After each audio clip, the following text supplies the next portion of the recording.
As we close out 2023, I look at the new year and think, what are the possibilities? Not in terms of where I go with my craft and my business, but also what new kind of gear I should prepare for that will enable me to take my craft to the next level. With that said, I stumbled upon some awesome rumors that I pray to God is true. Let's get into it.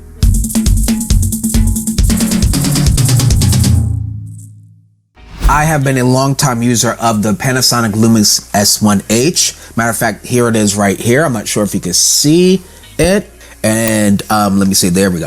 It's tricked out with the anamorphic lens right there. This is my basic like run and gun kit for the Lumix S1H. I have my Holyland monitor up top right there.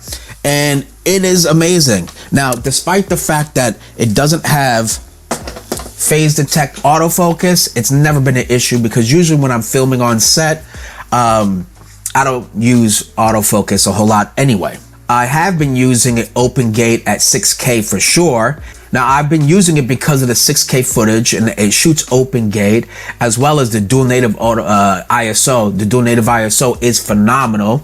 I really have never found the reason for me to not use my S1H. But we all know as gear fanatics, we're always looking for an upgrade. Now this camera is about 4 years old. It's definitely due an upgrade. We've had Nikon with the Z9 come out with the 8K camera. We also have Canon and Sony hitting hard too with their photography, as well as more importantly, their videography specs are coming hard as well.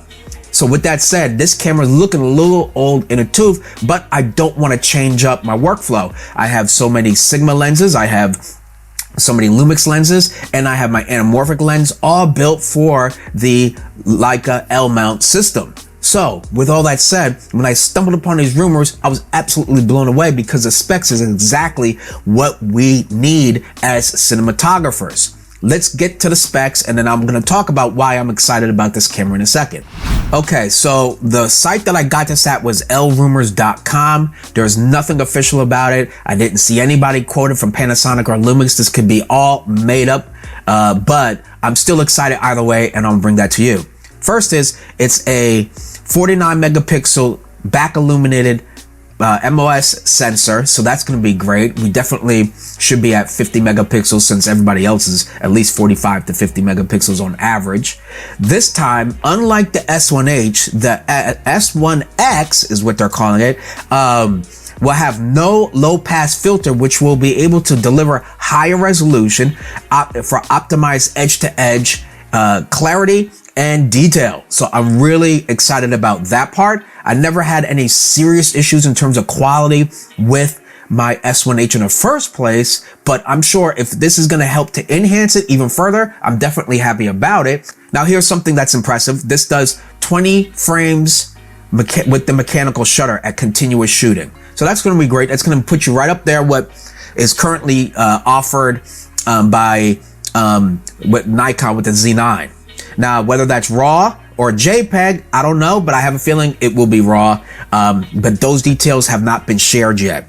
Now, I've yet to really use my camera above 20, maybe 30 frames a second. I just don't need it for my fashion and portrait photography that much. But for some of you higher intensive still shooters for sports, maybe wildlife and so forth, that can be a good thing for all of you. But me personally, when I look at the rumored S1X, I'm not looking at it really for photography features a whole lot. I'm glad it has it, but ultimately I need an awesome cinema camera that's Netflix approved. So with that said, it also does 60 frames a second when you're in single shot mode. So as long as you're not continuous, it'll do up to 60 frames a second. It also has a omnidirectional phase focus. It's ultimately going to have the same autofocus system as the S5 Mark II, S5 Mark II X, and the G9 Mark II. So that's going to be great because like what I'm using right now, I love the S5 Mark II and it's always been reliable for me. And so if they could just better improve that, that's going to be a win for me off top. For full frame video, it's got some great stuff here. First is that it has 8.5K, footage at a 3:2 aspect ratio at 48 frames a second. That means you're going to be able to slow it down at least by half or 2x the footage you're producing with 8.5K. Now, I'm not sure how long the 8.5K shooting will last, but that's still really good. Now, it also does 8.2K at 16:9 aspect ratio at 60 frames a second. So again, you're going to still have the ability to slow down that high resolution footage. So that's going to be really great.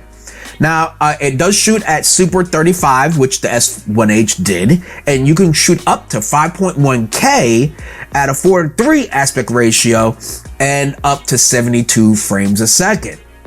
Now, it also does 5.6K at 17:9 aspect ratio at 90 frames a second, and 5.4K at a 2.4:1 aspect ratio at 120 frames a second. So that's great. That was one thing I wish that the S1H had, was ability to shoot 4K at 120. And it didn't. It only did HD. It still looked nice, but let's be honest, once I tried it out on the GH6 with the 4K at 120, I really wanted that 4K 120 in the S1H, because I want to be able to still shoot full frame. It has several native ISOs that it's reporting. It has native ISO at 50, at 225, and 1000. Obviously, it didn't share the dual native ISO settings, but obviously I'll bring that to you guys later on. Now, here's something that's great, especially for color graders or anybody who's really into color grading their own footage or sending it out.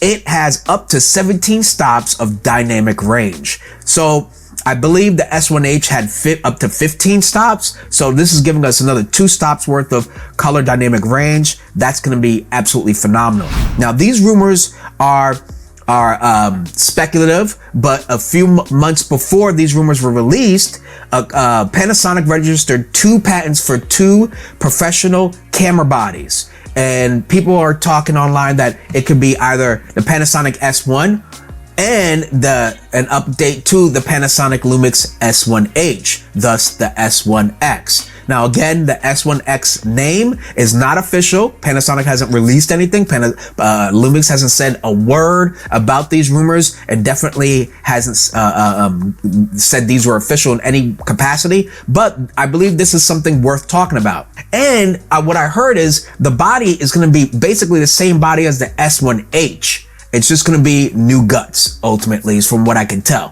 And that means hopefully I can keep my cage and keep everything else, because I've already invested so much in my Lumix S1H right here. I'd love to be able to keep the cage, keep everything, and just exchange the camera. Now, what I would do if this camera was to be released, I for sure would be grabbing it, because this fills all the need for what I have planned in store for 2024.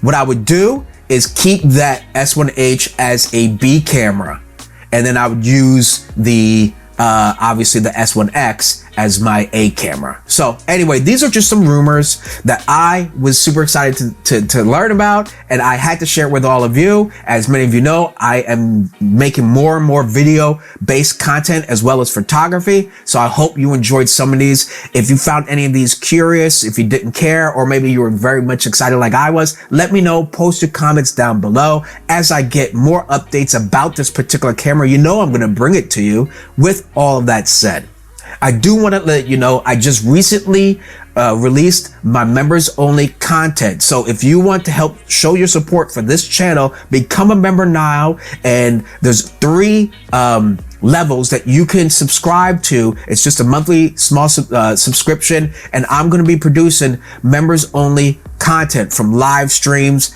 new exclusive new videos, early access to new videos, photos and updates, and everything in between. So definitely you don't want to miss out. If you have any questions, let me know. Post in the comments down below. Otherwise, hit that join button and you can become a member today if you enjoyed this video. And if you want to see more, don't forget to press that like, that share, that subscribe, and you already know. Smash that bell icon to get notifications for my upcoming content. I'm Robert Silver, and until next time, keep shooting and stay creative.